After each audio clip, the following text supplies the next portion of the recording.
Right, so hello friends, good evening and welcome to another session of Tech Tablet Daily Dose with Varun Rao.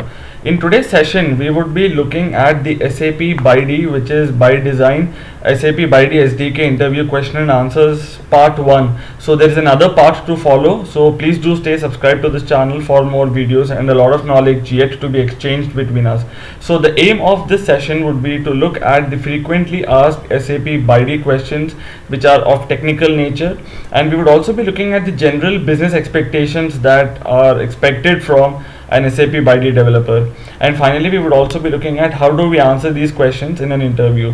So to begin with, on the first question we have, what is SAP Byd, or which is SAP ByDesign? So this is nothing but a software which acts as a service which is sold by SAP.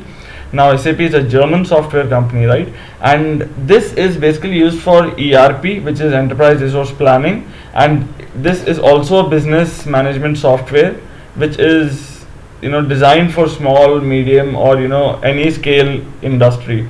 So basically, to understand, this is nothing but an ERP software for some designs to be made for the small and medium scale industries. Then you have on the second question, what is SAP Cloud Application Studio? When you're talking of SAP Cloud Application Studio, this is a PaaS based service, which is platform as a service. And here you have the PaaS based SDK, which is the software development kit, which enables the SAP partners, that is people who are linked to SAP, and customers to adopt and enhance the capabilities of SAP's cloud solutions. Right now, what do we understand by this? The Cloud Application Studio is nothing but a platform for you to adopt and enhance the capability of, or to unleash the capabilities of SAP cloud solutions, which is SAP Hybris Cloud for customer and SAP Business ByDesign, right? And then what is SAP SDK? We've just seen SDK stands for Software Development Kit. Now this is a toolbox which contains interfaces, sample codes, documentations, and development tools. So even if a fresher is able to open this page, a fresher with bare minimum knowledge, then he would be able to understand what this is all about, though he might not be able to make complete use of it without knowledge, but yet it would give him an overview for sure. Right, and it also provides application programming interfaces, that is the APIs, which allow the developer to enhance the SAP Business One. On the fourth question we have, what is SAP Report? Now SAP Report is nothing but an executable program that reads data from the database and it generates the output based on the filter criterion applied by you, which is the developer, to the end user. Right, and execution of report almost never leads to any update of the database. This is basically a read only kind of a function, wherein you are just reading whatever is present or available in the database. Now there are various categories of reports, right, but generally not talking about categories, this is what a report does. And on fifth question we have, what is SAP Forms or SAP Smart Forms? SAP Smart Forms is a tool that can be used to print and send documents, in short. Now this tool is useful in developing forms, PDF files, emails, and documents for internet, right? For anything which has to accept the HTTP or the protocol set by HTTP, then you come to SAP Smart Forms. And this tool also provides an interface to build and maintain the layout and logic of one form.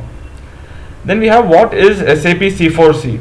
C4C is abbreviated as Cloud for Customer, and SAP C4C is a software which acts as a service. So it's software as a service, which is SaaS platform for sales and sales related services. Now this platform is composed of, or consists of SAP Cloud for Sale, SAP Cloud for Service, which are marketed as two separate entities by SAP, right? So basically you have SAP Cloud for Sales and SAP Cloud for Service as two different standalone entities which are producted or which are sold by SAP.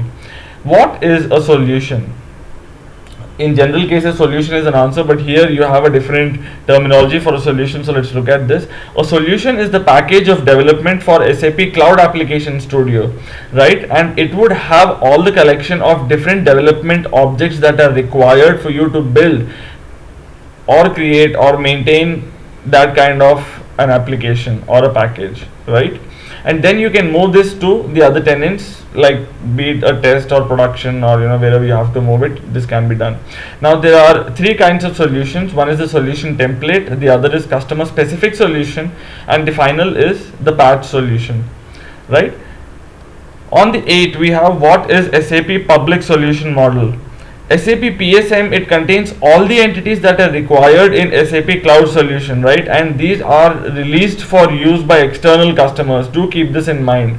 Now external consumers or customers, they can be partners who develop solutions on top of SAP cloud solution, right? Like if you have an add-on or an integration required, then you have the SAP public solution model coming into play, right? Let us see, I have also quoted an example, which is you use SAP data sources to create new reports, right? So this is one typical example of SAP public solution model.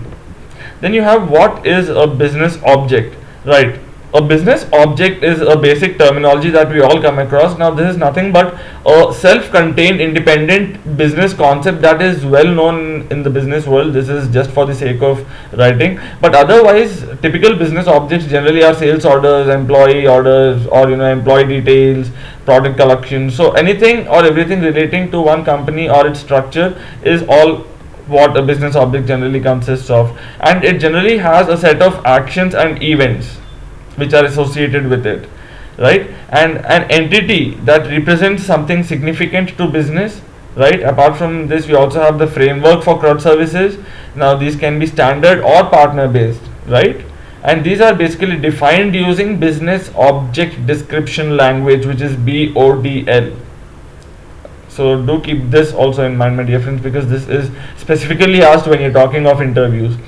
And finally, we have what is the difference between characteristic and key figures, right? Basically, this is not performed. Any operation is called a characteristic, right? And when you're talking of a data source, it contains all the data about characteristics and the key figures as well, right? But when you're talking of characteristic, you have like the name or ID or city. It basically enhances the feature, right? Like if you have 500, now 500 would not be enough for you to understand if it is kg or if it is liters or if it is what the unit, right? So these are the things which are generally used in characteristics. So that's all for now, my dear friends. Do stay subscribed to this channel for part 2 yet to be released, and a lot of knowledge yet to be exchanged between us. I hope you have enjoyed the session. Stay tuned to this channel for many more. I hope you have a great day ahead. Thank you.